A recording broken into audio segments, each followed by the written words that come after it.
संस्था ती खास करून महिलांसाठी आहे। त्यामुळे आपण महिलांसाठी एक स्कीम काढलेली आहे, तिचे नाव आहे महिला सन्मान योजना।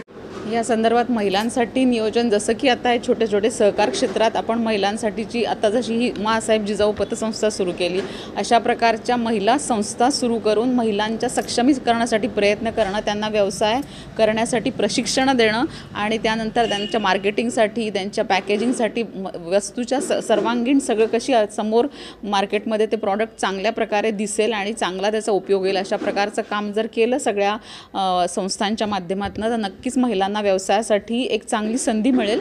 आणि जे मोदींनी जे आपल्याला सांगितले की स्वदेशी वापरा, त्याच्यात आपला महिलांचा खूप मोठा हातभार असू शकतो, कारण की आपण जर असे चांगले वस्तू तयार करून समाजाला पुरवल्या तर त्यातनं नक्कीच मोदींचं स्वप्न पूर्ण होईल।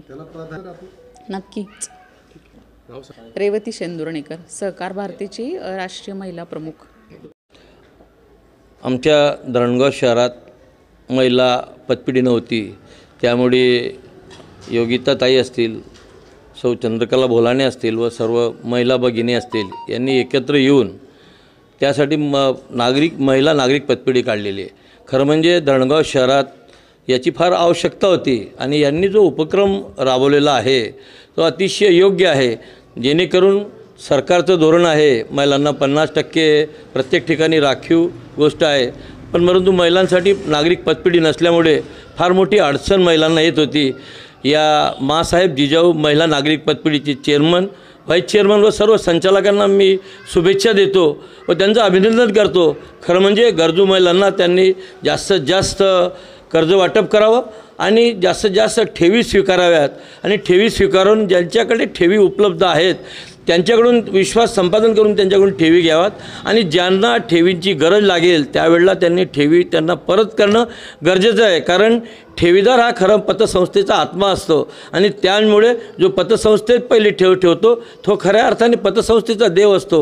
म्हणून सर्व नागरिक पतपिढीच्या चेअरमन, संचालक व या महिला डायरेक्टर संचालिकांना मी विनंती करतो की असा कोणीही धरणगाव शहरात परत जायला नाही पाहिजे की जे माझे पतपिढी पैसे ठेवले आहेत आणि परत झालेत, कारण धरणगाव शहरात सर्व नगरीय पतपेढ्या मिळून 130 कोटी रुपये डिपॉझिट आहे। मी एका पतपेढीचा चेअरमन आहे आणि माझ्यासोबत व्हाईस चेअरमन सुधाकर शेठ वाणे आहेत। आम्ही गेल्या 26 वर्षापासून या नागरिक पतपिढीत काम करतो आहे।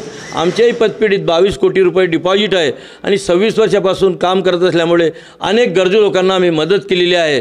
त्यामुळे सहकार क्षेत्राशिवाय आपण मदत पुढे जाऊ शकत नाही, हे मी या प्रसंगी सांगू इच्छितो। आणि जगात ज्यांचं नाव आहे माँसाहेब जिजाऊ महिला नागरिक पतपिढीचं, त्यांचं नाव उज्ज्वल करावं एवढीच मी अपेक्षा या चेअरमन, व्हाईस चेअरमन, संचालक मंडळाकडून व्यक्त करतो। थांबतो।